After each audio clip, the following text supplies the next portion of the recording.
I'd like to thank Julia for Dramamine because I'm feeling a lot better than I was a little while ago. Yeah, I thought I was about to have to do the show on my own, honestly. Or were you just sitting right there in discomfort and I'm just talking No, I just and got like a wave of like energy. So I'm like, wow, I think it's working.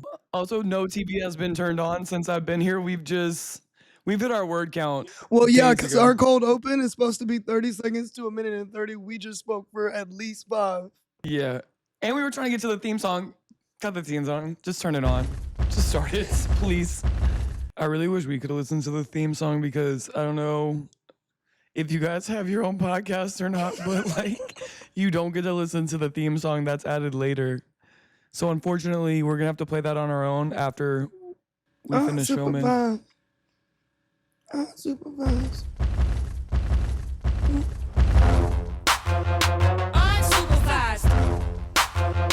Unsupervised. Unsupervised. Yeah. Okay, we say what we want, and yeah, we say what we feel. Sitting TMP of the mix, and they be keeping it real. On brand, off topic, out of pocket. Anything you need, they got it. Watch you shop when you know they gon' block it when it's game time, and you know I'm gon' block it. And we cover everything, like who harder than us. And yeah, we looking down on haters, cause they smaller than us. And yeah, my flow is so damn sick, I be coughing it up. You said that we gon' flop, well then I'm calling your bluff. Call. All right, we got to learn all the words so we could perform it. Well, you know, as I said, I like when you do this part. All right, y'all. So we want to take a moment of gratitude today, just generally. And specifically, too. And more specifically, our sponsors. We knew earlier before the show that we didn't have sponsors, so we already marked it, so we didn't have to get up. So there it is. Psychic. See how that works? Okay, so let's get right into it. You know, I love when you do the sponsors. It's a good segment. Okay, so I saw this video over the weekend, and it was so interesting to me because I really don't think about it like this. But the girl was saying how like trees talk to you, and like their roots will like protect you from things, like maybe danger ahead. Like that's how a lot of people perceive it. Like as I'm looking through the comments and looking stuff up, and I'm like, oh, how interesting. Like I really don't think about like our connectedness to trees, but it was also funny to me because I'm like, oh, I wonder what trees say when I walk by. I like hear a whisper like lesbo. I'm like, who said that? I look over the trees like you think a nail salon's bad? Walk into the forest. It's like dyke. I'm like, what? Who said that? Who said that? Be the tree. I like walk by, I hear it. Lesbo. What? Huh. Maybe I'm tripping. Like, there's no way. I think that would be really cool, though, to have trees communicate with you. But the more stuff I was looking at, I did know about their connectedness with one another. Like trees connecting, talking to other trees, like getting nutrients. I think when a tree is dying, and like obviously we can look at tree branches and tell when a tree is dying, or like what is the trunk too. I saw something so cool that I don't know if I heard it before and just don't think about it, but it was like you look at human fingerprints and like a tree stump when you cut it, and if you have those side by side, it's like very connected, like very similar. Yeah. Somebody wrote something that I thought was like very poignant. They're like, yeah, we're all connected. Look at your fingerprints and tree trunk, same blueprint. Look at your heart. The veins are like the roots of a tree. It's so beautiful, but we're all souls in different vessels or bodies. But despite our differences, we share the same purpose. We're all connected, but we've been pushed away from that, sadly. And it's like, yeah, we should be more connected with nature. Because you think about times where you go out in the wilderness, like, do you feel a distinct difference in like your mood, like being in the sun or being by water? Like it impacts me. I know I can feel when it does. No, definitely, like just like getting out and getting away from human-made things just feels kind of like renewing in a sense. Like you're going and you're feeling like fresh air, especially with like a really nice breeze. You're like, I can't believe this is all natural. Yeah, and free. And freeing. And no, and just literally like, free too. Like it doesn't cost you. Just step outside and get it. Yes, it is affordable. But nothing feels better than going to a beach, going to like just like an open grass field, just like touching grass. I know that's a saying now, but for real, touch But it's a some saying grass for sometimes. a reason. Touch some grass sometimes. Touch grass and get connected to something else because you're online way too much. Because we're all just like walking vibrations. We're all on a molecular level. We're all built of tiny cells. So there's something that connects us to every single thing on this planet. When it comes down to like a molecular level. So it's not like the most far out thing to think that you could be in touch. Like if the moon can dictate what the ocean waters are doing, and also if people can say that Mercury's in retrograde, like in field changes, and if like nurses in the ER can say that on a full moon, you really do get some of the craziest stories that you heard of. There is something there. And they've been working there for 20 years. Like, why won't you accept that on a scientific level, they have like a control, like they have an experiment they've been doing or like statistics that they've taken. And I see that on a full moon, this keeps happening no other day during the year. Right. But every 20 years that I've been working on a full moon, very crazy things happen. Crazies come out. You don't even have to do that like research on your own. You literally have somebody just telling you, just listen. Just listen. Stop being stupid. Bring back listening. Bring back listening and end stupidity. Yeah. Wow. That's deep, Sid. That's what he said. But I really That's do. what she said. Yeah. Either one. Is what, She would definitely say it. yeah, sorry. Or they would. Unsupervised. On to our next topic. Hot off the bench. So this is a new topic if you haven't been listening to our podcast, which is a real problem. Because we did this one before. Did we call it hot off the bench though? It was maybe off the bench. Whatever. Like, what sounds best? I think maybe hot off the bench. Maybe from this point on, it could be hot off the bench. But they also need to realize whether I say hot off the bench, straight off the bench, fresh off the bench, off the bench. If you hear off the bench, you know what segment it is. I'm not going to have two that are so closely named. So our listeners need to wake up and use your heads. It's early. Touch some grass. Don't piss off Sid, man. We can't get started off like this. I hate having to yell at y'all. Oh. You good? I'm good. All right. So, all right, over the weekend, a pretty big fight happened. We're not boxing fans. We're not boxing girlies. That's not. We're not, okay? But we pay attention at a basic level to see what's going on culturally. So, Terence Crawford made history with his victory over Canelo Alvarez. Terence Crawford became the first male boxer to capture 3 unified division titles with that victory by unanimous decision. And he won the super middleweight championship before a record crowd of almost 70,500 people. So he went down to a knee before the decision was announced and wept after he was named the winner. And after seeing this interview resurface of his dad telling his mom he was going to be a world champ, and the edits cut to him, his mom saying, I told him he wasn't going to be shit.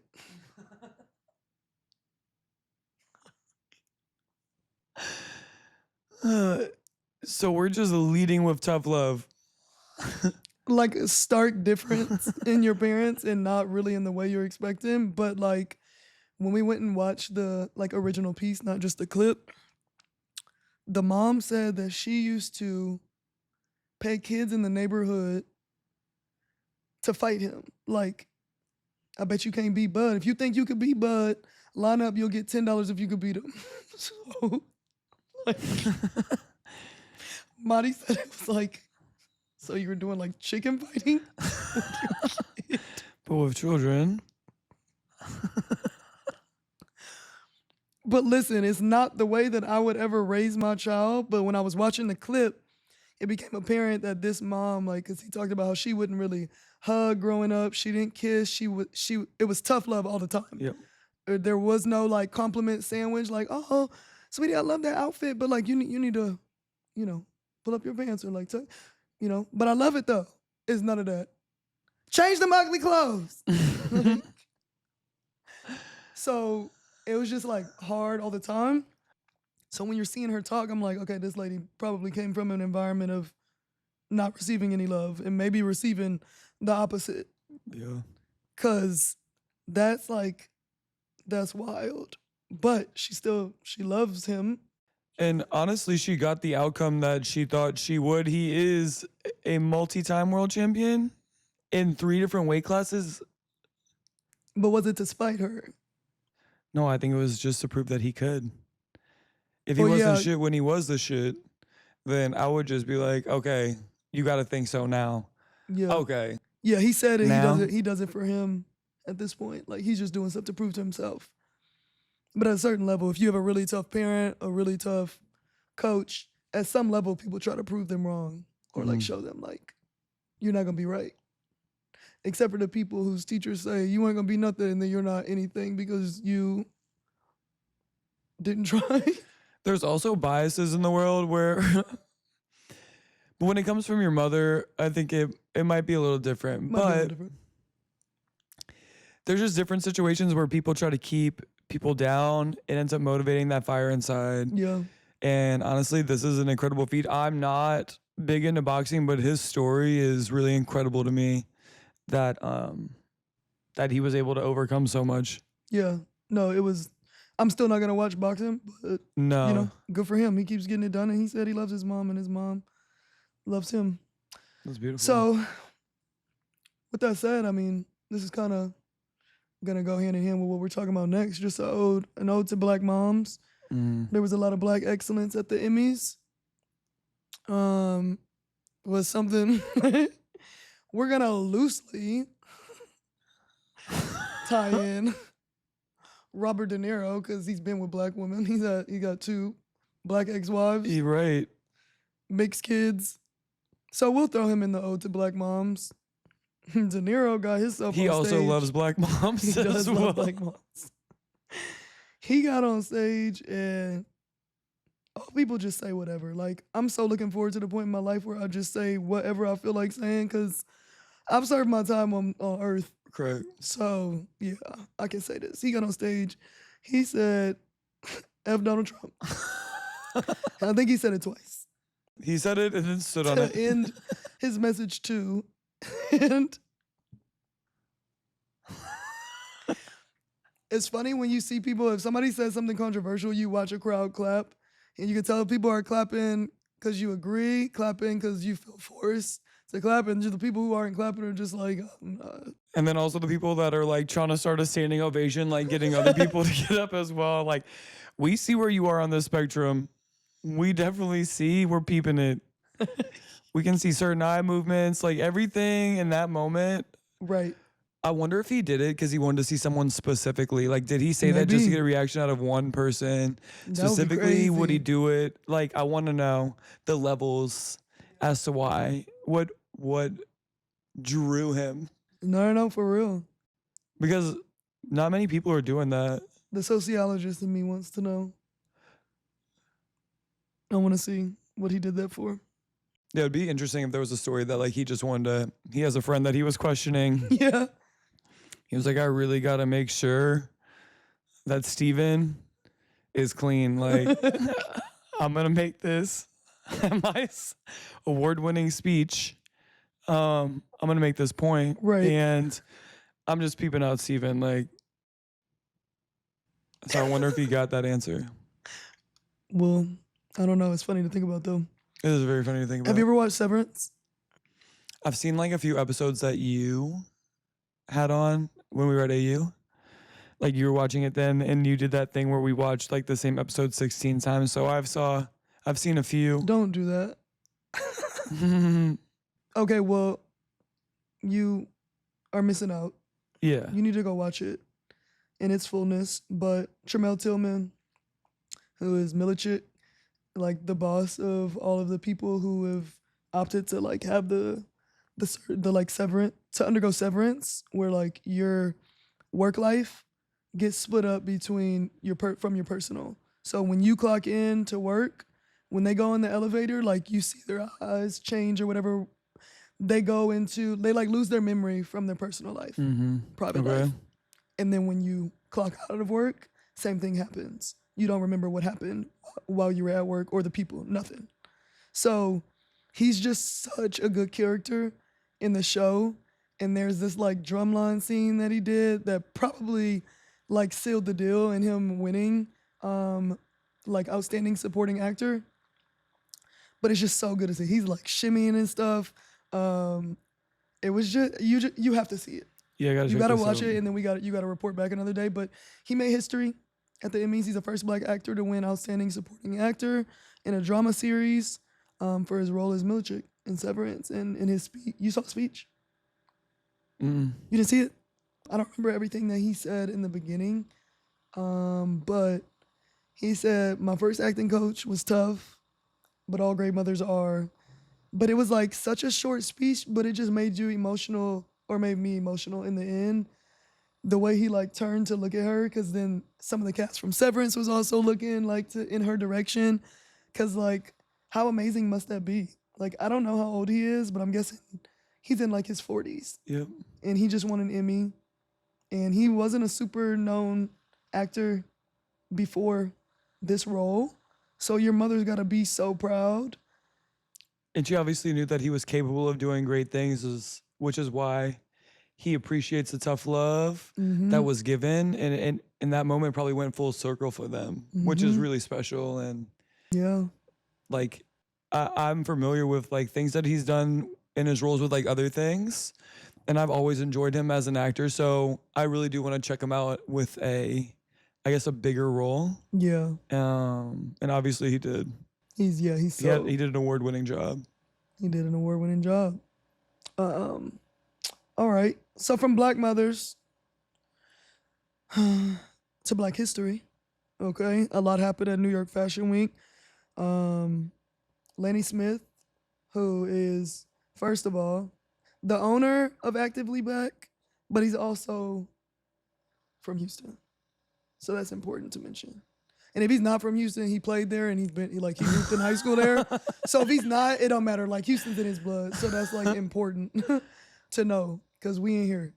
But his fashion show, he had like a lot of Black trailblazers, Black figures in, Black history that walked the runway. He had Ruby Bridges, Malcolm X and MLK's daughters, Cecil Williams, the guy in that picture where he was drinking at the Whites Only fountain. So he walked the stage. It was just really crazy to see, because people treat Black history like it was this this thing that happened long ago that we shouldn't be talking about, or like feeling like it's still having impact today. Even though we literally see the way our nation is operating right now, the division, the lack of empathy and compassion, like not even lack of, just outright hate and evil in so many different sectors. Yeah. And you look and you see like Ruby Bridges, who helped integrate schools. She's like 71. Yeah. There's people that lived, that are still here on this earth today, that had to endure. That endured that kind of shit. That's crazy. Like, she's got white officers around her entering a school in New Orleans, but like, that's a little girl.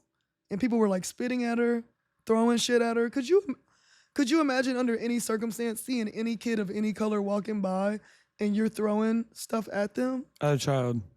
When you're around adults, do you know I would never be friends with any of the people that I'm around in that moment? Because I would be like, oh my God, I didn't know you were such a weirdo. Yeah, seriously. I had no fucking idea. She's just trying to learn how to do a simple addition, and you guys are spitting, throwing about. Do you know the insanity that has to be in your mind for you to think that, to bring yourself to do that? That's why propaganda and hate, all of these things are a real slippery slope into people becoming somebody that maybe you weren't actually before, but because of people you're around and things you think that you'll lose, all this stuff, like you just slowly stop having compassion. You slowly start leaning towards more of a side of hate. Yeah. And it impacts every fiber of your thought, being, everything. It's a disease. It's sad because if people just realize that, like, you're supposed to just lead with love. The more you get into your own problems, you get more sucked into you, when really there's so much around you that if you took some time to understand what somebody else is going through, your problems seem a little less bad. You can build community. Yeah. You can get to learn people around you. I don't understand a place where somebody doesn't want to get to know their neighbor or understand why or understand just differences, because I think deep down, human beings are a lot more alike than we are different, and we're Yeah. letting divisive things separate us and create this huge divide in our country, and the rhetoric and the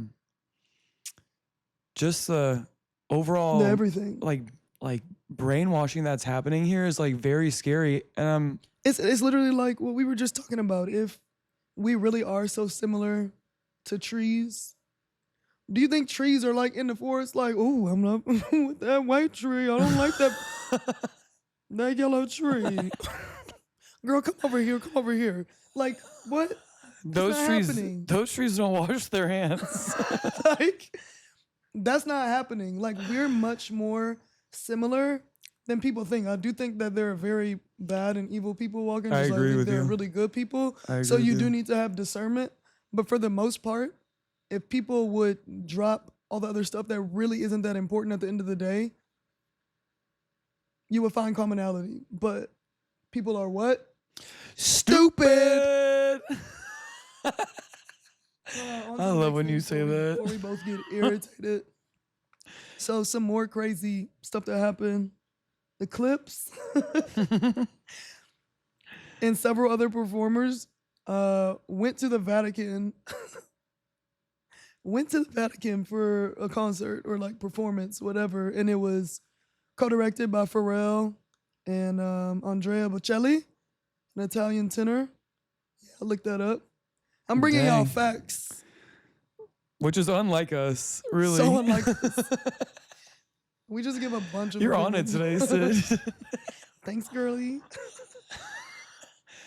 But that's the funniest thing. Like, people are like, this is what happens when you have a pope from Chicago with Lineage to New Orleans. I'm like, this guy is through and through. He knows what it is. like, why are the Clips performing at the Vatican? Never seen that. But honestly, I love the direction that the Vatican's going. I think these are really great choices that are being made, and like we love to see it. Yeah, so it was part of this Grace for the World concert. And I was looking it up, and it said that a lot of these performers and like thinkers were gathering to talk about like how AI should help be more like impactful for humanity, not just using it for like nonsense reasons, but we should be doing things to like build this world up and make it the best that it can be for us. And seeing that Pharrell was a part of it made So much sense. so much sense. So y'all, Sid she said like a few times throughout this week that we should watch the Piece by Piece Pharrell documentary on Netflix, and Because Marty showed me. because Madi, shout out to Madi for that one. But it was an interesting thing because it's been on my list for a while. I just haven't had the time to like sit down and really watch it. Like there's Yeah. been other shows that have popped up, but man, do I regret not watching this earlier, Yeah. because it was so good and it was so fun to watch. Like I do love a Lego documentary. I also love that Yeah. Pharrell was like, y'all, this is a Lego documentary. There was multiple times in the documentary that he would reference the fact that, like, can you believe that this is a Lego documentary? Yeah. The fact that he loves that is Also, it was very on brand for him. Yeah, it was. But seeing this documentary and who Pharrell is, It was incredible. Like, I didn't realize that.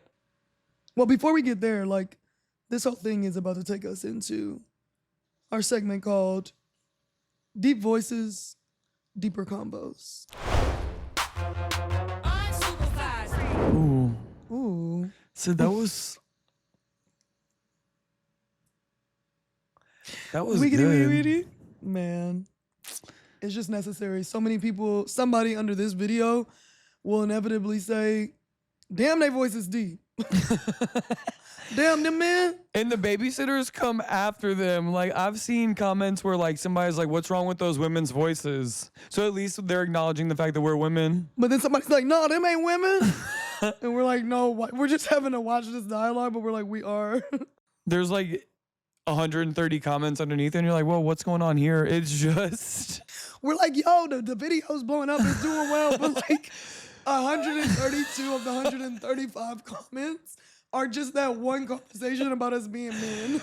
People are either asking why our voice is so deep, and then other people coming to our defense, and then... Or more people being like, I've seen men before. And doubling those are men. down, doubling down. So with that said, we just thought it was time we just combined the two things that are truly us, deep conversation and deep voices. Yeah, it just makes sense. So keep going. All right, we're gonna talk about Pharrell and how he manifested so much in his life. Pharrell, I like this part, and you had to rewind this part, or you wanted to rewind this part to like understand the wording that he used. Yeah. And it was so interesting because he was like, I was an odd kid, and people told me that I was an odd kid. Yeah. And it shattered my spirit. Yeah. And it goes to show in the beginning of the movie how he always knew that he was a bit different. He has synesthesia.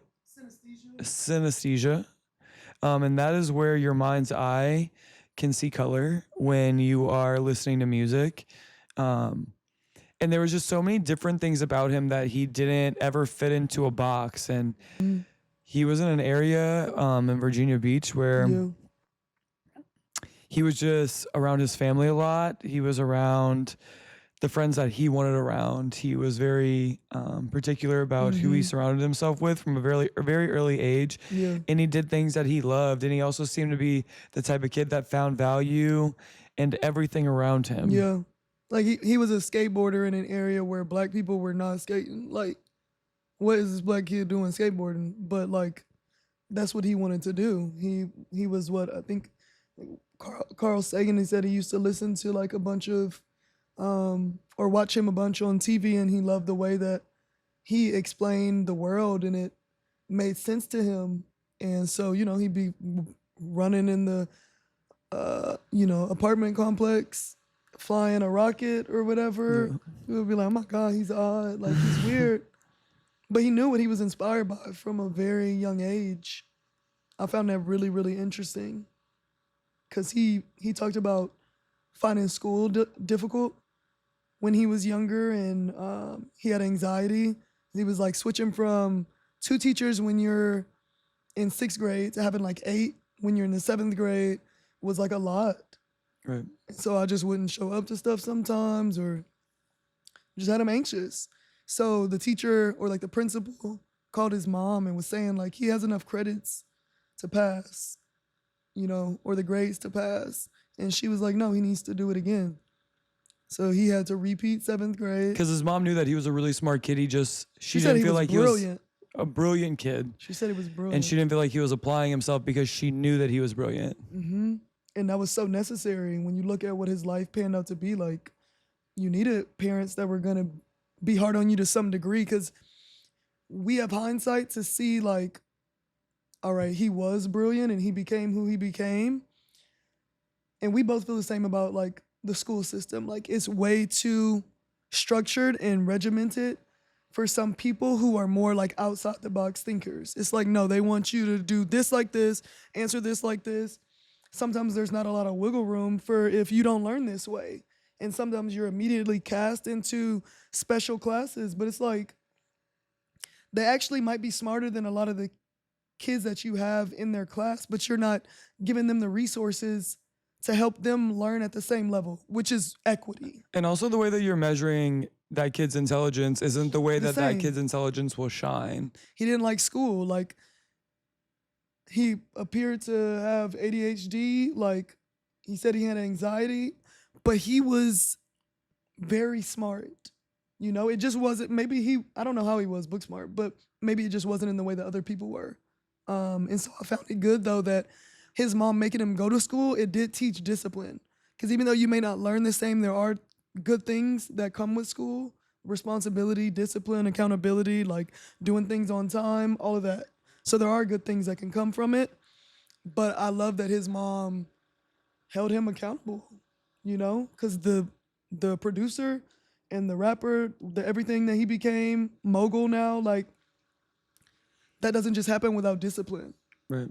And also the places that he like found himself in, but was like advocating for himself, and like not in like a weird way or like a pushy way, just in like a, I'm gonna get to know this guy way and build a relationship with them, so that like when it is time for me to like step up and do, I have knowledge. I'm I'm ready. like getting mentored by people in these positions. He was like preparing himself in a sense by like surrounding himself with people that like have been there, done that before. And it's funny that at a certain time, Rum Shaker Oh, yeah. was freestyled by him originally. Like, they felt like they had this crazy beat, and he was just like, you just gotta flow. And as a teenager, he said, Was telling him how to do it. and then he just, Telling Rex and Effects. and Rex FX went on the mic right after and just, he said he mimicked what Pharrell did in that song. Obviously, like, whether you listen to hip hop or not, like, everybody knows that song. Yeah. But shoot, before we even get there, though, and the reason that this is key is because the other day we were talking about manifestation. And TP said manifestation isn't just a thing you appear at. Like, it's the actions that you take along the way to get to your manifestation. I was telling her that I feel like as people, we project, like, we insert our human desires into the thing that we feel like is that we're wanting to like manifest. And sometimes what you want isn't what you need. So you may be waking up every day and like whatever, doing affirmations or speaking something into your life like, I want to become the CEO, or I want to become the CEO, I want to become the CEO. So like, you may want that for certain reasons, or you may want something that's like forward facing because you want to be famous or you want the money that comes with it, whatever. But that may not necessarily be what you need. But if you do all the things along the way to become the CEO or the forward facing person, maybe the other place where you end up, you'll be prepared for, though. It just wasn't what was meant for you. Yeah. So I think a lot of the times, like, I'm watching Pharrell's situation and I'm like, yeah, that's very much like what was taking place in some of his situations. Like, you're thinking it should look like this, but that's because we're human beings and like we can have pride and ego. And it's like, no, sometimes you got to get things taken away when you're not treating them how you should. And when you get away from like what initially got you into it, what your main purpose was. I think manifestation, like, you might want to seek something. Maybe like that's a job title. Maybe that's a certain dollar amount in your bank account. Maybe that's like fancy cars, whatever it is that you're like seeking. But if you seek how to be in order to get there and not that thing specifically, you'll get there. Because if I'm waking up every day like I want to be CEO, Yeah, but like how you get there? I'm not practicing in order to get there, preparing in order. I'm waking up late, sleeping in. I don't have readiness Discipline. whenever. If you're doing all the steps in order, if you act in that moment without that title, if you can't say that you want to be a CEO and not be acting like a CEO before, you don't just automatically turn it on when you get that job title. No. The readiness that you had going into that job is why you're going to get that. Yeah. So you have to be ready before. You're preparing for that readiness. What you're seeking is readiness for your opportunity. You don't know when your opportunity will ever come. For basketball, it's really simple to understand that concept because there's only 12 people on your team.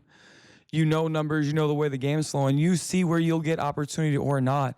And life is an endless bowl of opportunity. You never know what could happen to you. You don't know if you'll even be here tomorrow. But all you can do is try to be your best every single day. Yeah. And if you do have these goals, strive for them. And also surround yourself with people. That help you to do that. Because that's something that he put an emphasis on. He put a huge emphasis on, but I think even before he got to that point, I love what they showed in the Lego movie, because just the way that it's done. Talks about his uncle, who I think was a deacon or like a pastor, said that Pharrell's grandmother had a dream and told him that Pharrell was lifted up way high up in the air, like suspended for a very long time, just amongst the stars. And it was clear to her, like, we felt like he was a star already, but she ended up telling him, like, God is giving you a special gift, but to whom much is given, much is required. And then we start to see Pharrell go on his journey of meeting Chad, them becoming Neptunes, making all of these hits. The songs that they're playing along the way are just unbelievable. And the people you're seeing Pharrell work with, he's doing like Holla Back Girl.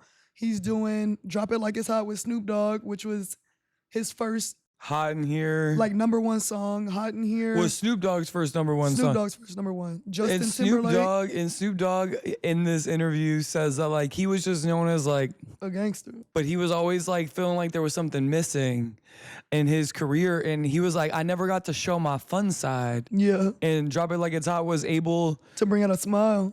Yeah, and Snoop Dogg, like really, like when that song came out, you started like seeing him openly hang out with Martha Stewart. Like you were just like seeing a completely different side. He was like baking, and you were like, Like, how did this Snoop happen? Dogg bakes like that kind of bake, like With gin and juice?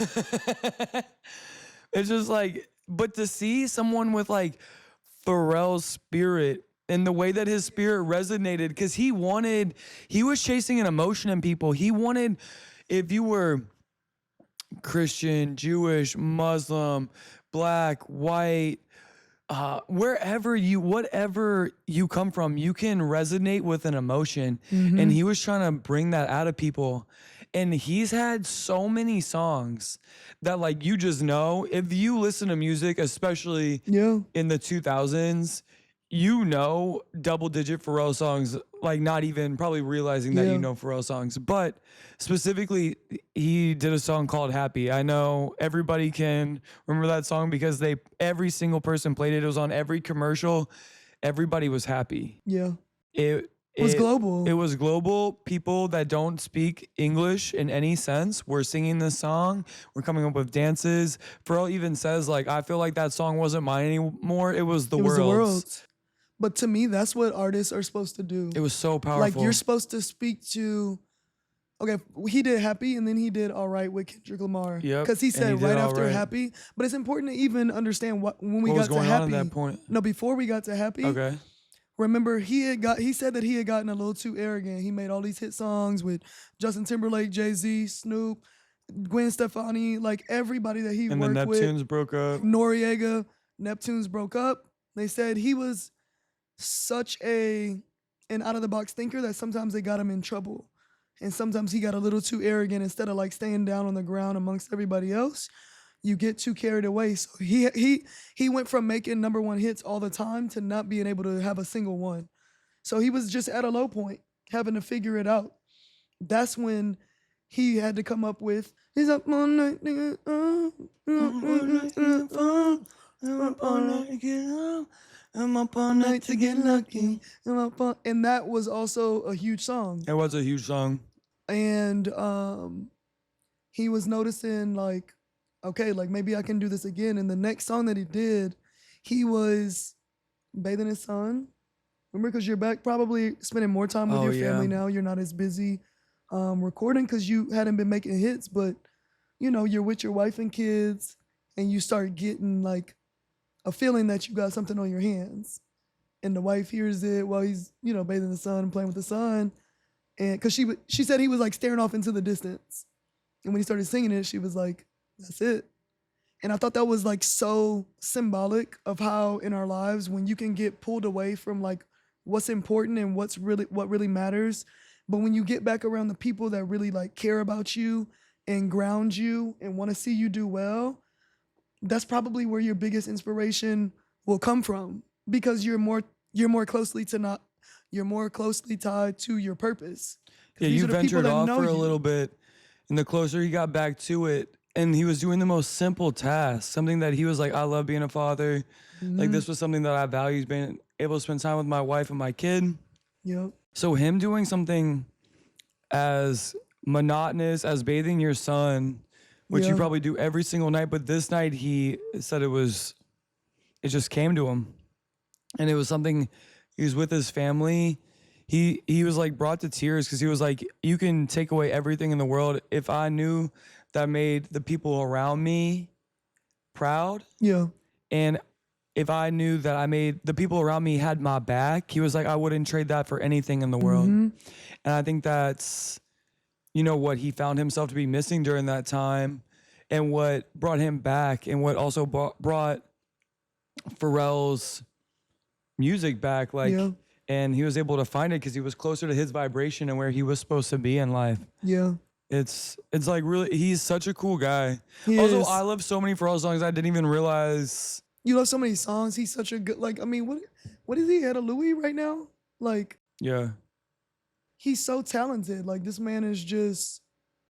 They did so many interviews. Like, the people that were interviewed for Pharrell, it was Jay-Z, Pusha T, there was Noriega, Nas, Missy Elliott, Snoop Timbaland, Dogg, Snoop Gwen Dogg. Stefani. But it was like also watching his life. You could just see there was a calling on his life. Like, he was gonna be somebody.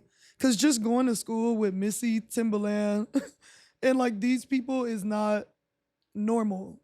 No. Like, y'all all ended up being very successful, Musically talented. inclined.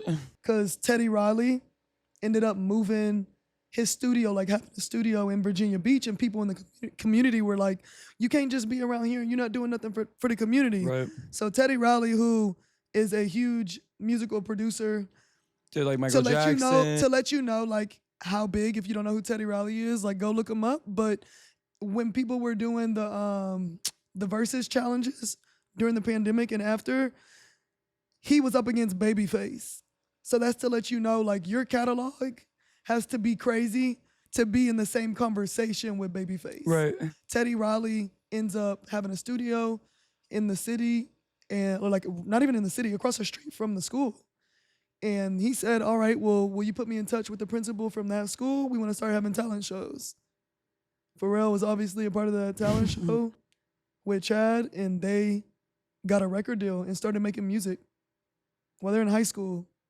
Like, once again, like certain things along the way, when you're working and you know what you want to become, there will be the things that are dropped in your lap that, like, you got to take that chance. You got to take this as a sign. Like, if you can't be shy and not participate in the talent show, if you're for real. I like what you always say about like how if you want it with all your being, the universe finds a way to like let it happen for you. That's from The Alchemist. And this is like the most random, but the fact that like he was like, we're in Virginia Beach, there was nothing. Like, it was beautiful. It was like this suburban town that had like a beach, and like it was just regular. Yeah.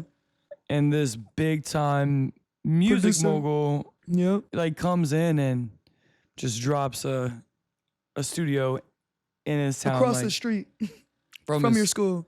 Like, while seeking the, like, emotion, he was like seeking happiness this whole time, and he just sarcastically said, like, if I could make a song about happiness, and then did, and ended up putting music to it, and ended up finding an emotion with it himself. It's almost like whenever you like will yourself to do it with your word, like mind over matter, or fake it till you make it, or whatever you want that phrase to be. But that one song, Or like smiling at a stranger. Because you never know what people are going through. You never know what kind of day they're having. So why not like build into the universe instead of taking away? Like, I'm not gonna lie, that saying kind of annoys me sometimes. You never know what people are going through. Because the thing is, you shouldn't have to know. Just be nice. Like, I don't need to, like, imagine this world where you had a really rough day. And then so I'm like, hey, you okay? I can just ask. Or I can just say hi. Or not be an asshole. Yeah, just be pleasant. Just be pleasant. Like it's $0 to just be pleasant. So we should start bringing that back as well. Being pleasant. We need to add that to the bring back list. I like it. But I do like that about him writing it in that way. It's pretty funny. You thought you were going to sarcastically write something? Because I'm happy. Wait. Wait, I am. Because So yeah. I love that. Also, I love Legos. You do love Legos. I love Legos so much that was like the She best. does love I love Legos. Legos. I would build them all day if I just had some Legos. If only you had some. Legos. Or a pattern. I could really amplify these curls a good amount. I'm crying. Did I say that? Did I say that? Anyway. Well, shoot, that was good chat. Good chat. Man, I enjoyed that. that was great. It was good. So, what do you think about Down in the DMs? Unsupervised. It go down, it go down, it go down in the DM, it go down. Hey. So Sid, I think you can read it. I'm doing an eye test right now, and I'm like, this Well, I was gonna seems- let you read it because that was like a fear of yours when you were younger in You don't class, have to right? let me read that. Like, you should just take it. I'm looking at this eye test Wait, right was now. that a fear of yours when you were younger? Yeah, I hated reading out loud. I know. Just do it. No. All right, I got it. Hey, TP and Sid. I need your help, please. Wow, Sid, did you like that? The ring of very- the opposites. I told Sid last night that we're actually going to change the show name. Instead of alphabetical order, we're going to go height order. So I'm getting bumped to the front. Anyway. Today's my 30th birthday. Also, it's my dad's birthday today. Happy birthday, Dad. Happy birthday, Love Mr. you. Simi. All right, so this is from Katie Ray. Today's her 30th birthday. And somebody important did not wish me a happy birthday her entire job. She said that they text out happy birthday to the group chat for every single person who works there. Even on weekends. In the morning, even on weekends, without fail. I'm so sorry. This sounds awful Even already. somebody who quit, but they still left them in the chat. They're like, please take me out of this chat. Like, I don't work It's here been anymore. weeks. So they've got people who don't even work there anymore, and they're wishing them happy birthday. But she said, it's 4:30 in the evening and still nothing. I had to recently dramatically cut my hours due to medical reasons. So I feel like they're angry with me, and this is their way to get back at me for leaving them in a tough spot.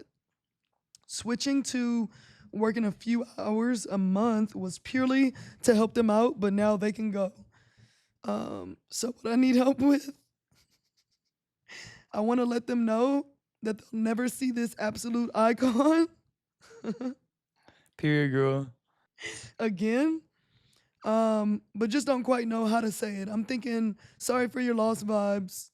I can't think of two better people to help. I love you so much. TY. Thank you. Okay. Anonymous Jennifer, thank you so much for writing in.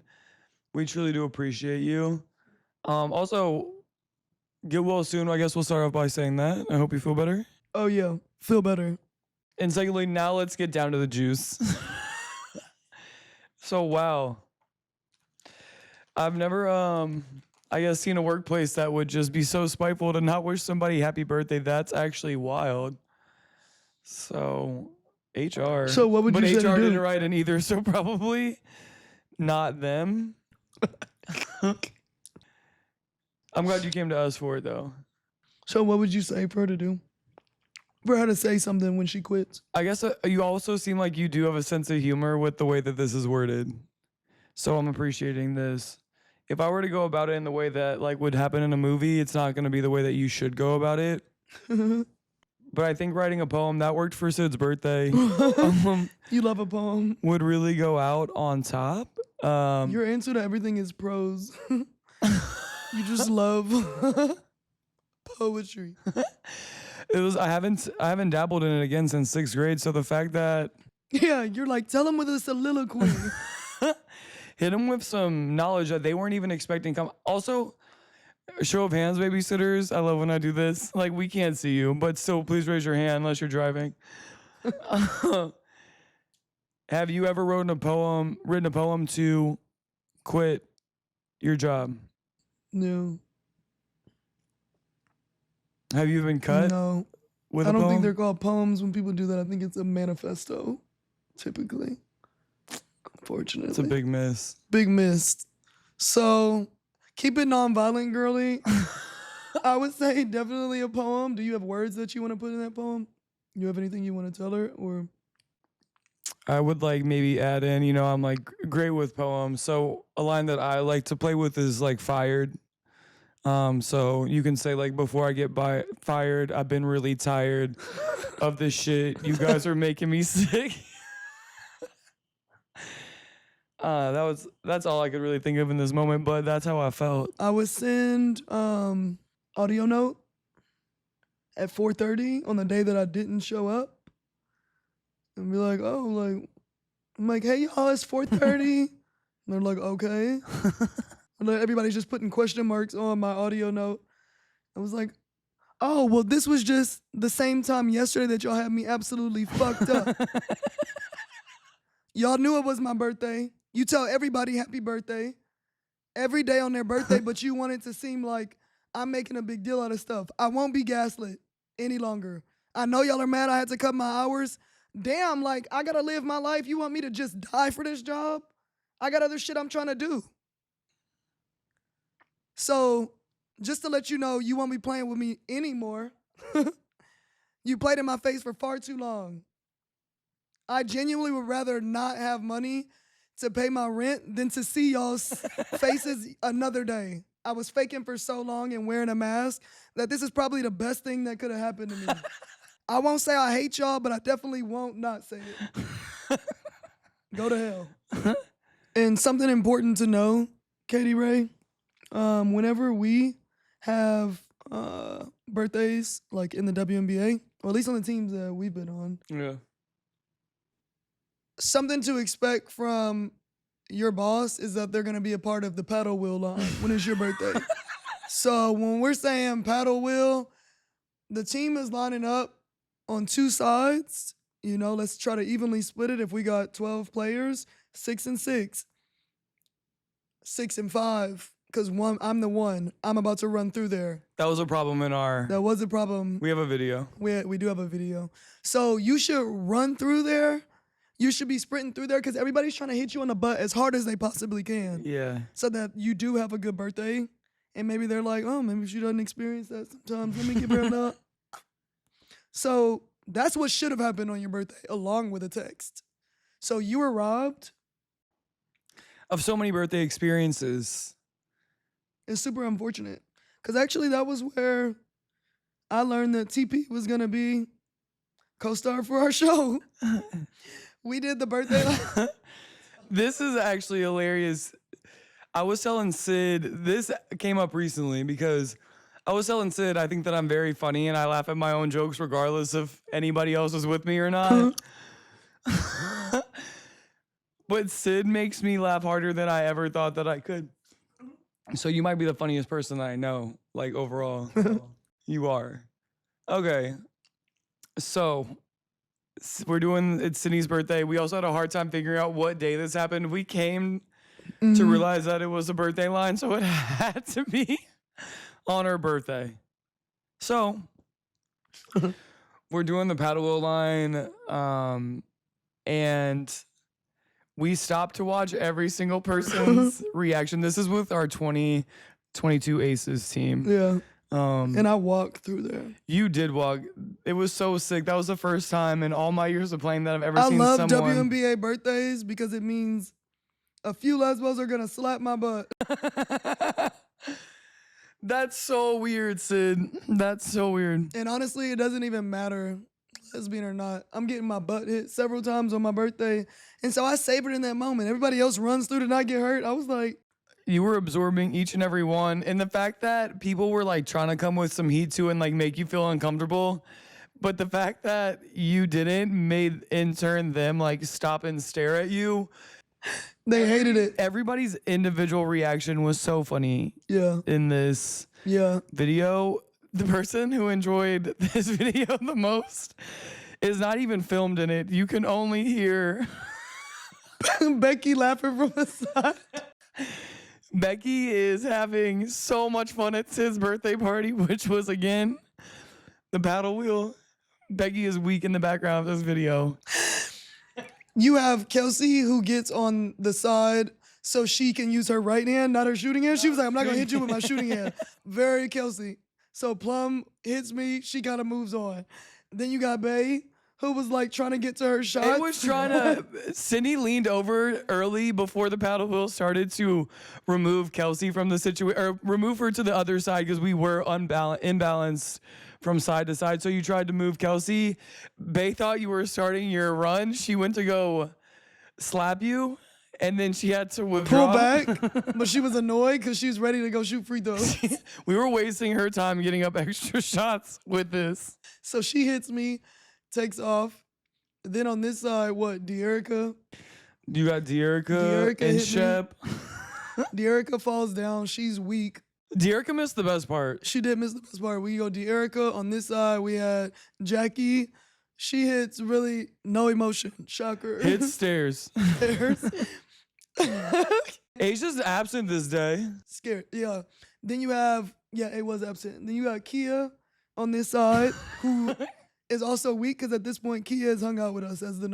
There was a certain level that Kia was expecting, and I think It- you it exceeded it. surpassed- Yeah. So Kia's weak. And then we go to this side, and who else was by Chelsea. And we saw Chelsea as I was getting closer. She went from an open hand to curling her fist up, to curling her hand up in a fist. She hits me as I'm going by with an open, an open fist on my right A butt closed cheek. fist. A closed fist on my right butt cheek. It was the craziest thing. Like she didn't want to be But touched by she your didn't want butt. to be touched. It was gross. Shep also hit me very lightly and was confused. KB slapped me and stung my left butt cheek. Then you were last. I got to you. And I there was a lifted my moment butt. there. I lifted my butt. You went to hit it. Good, go do it. You went to hit Three it. fake I whacks. went like that. You went to hit I was it like, again. I need my real whack, and then I was gonna go I again, blocked it again.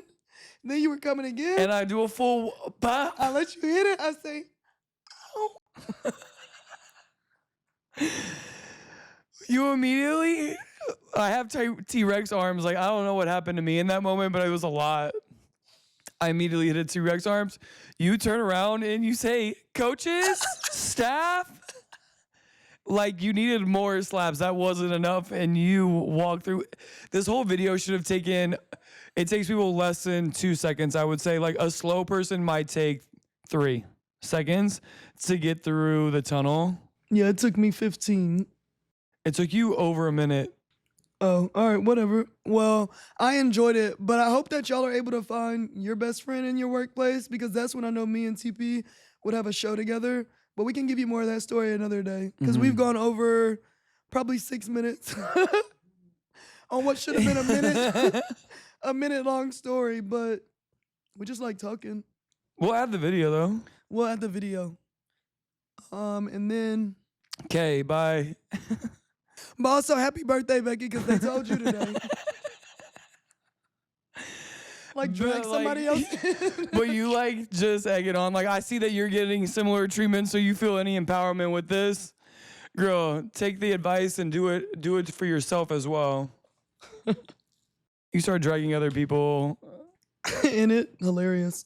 Well, hope that helped, Katie girl. I hope that was empowering. Well, that's the end of our show. I think we'll follow that up by just don't forget to throw kindness around.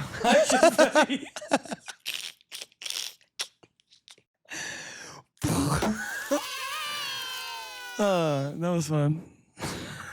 Throw it around, y'all. Listen, we're kind, but we're firm. So, last thing to tell y'all, if you trust us enough with your business, don't forget, DM us on any of the social media platforms at Unsupervised Sid TP until it gets switched to TP Sid, because sounds like TP's vying for it. Those changes are happening. Hang tight. But in the meantime, just stick with what we know. All right, y'all. We love y'all. See y'all next week. Bye, you guys. Bye.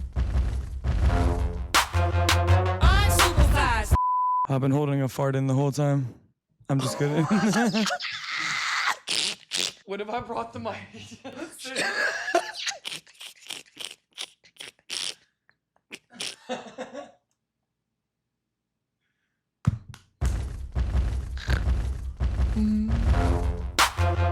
Unsupervised. Unsupervised. Unsupervised. Yeah. Okay, we say what we want, and yeah, we say what we feel. Sitting TMP of the mix, and they be keeping it real. On brand, off topic, out of pocket. Anything you need, they got it. One tree shot, when you know they gon' block it when it's game time, and you know I'm gon' block it. And we cover everything, like who harder than us. And yeah, we looking down on haters, cause they smaller than us. And yeah, my flow is so damn sick, I be coughing it up. You said that we gon' flop, well then I'm calling your bluff. Call 'em.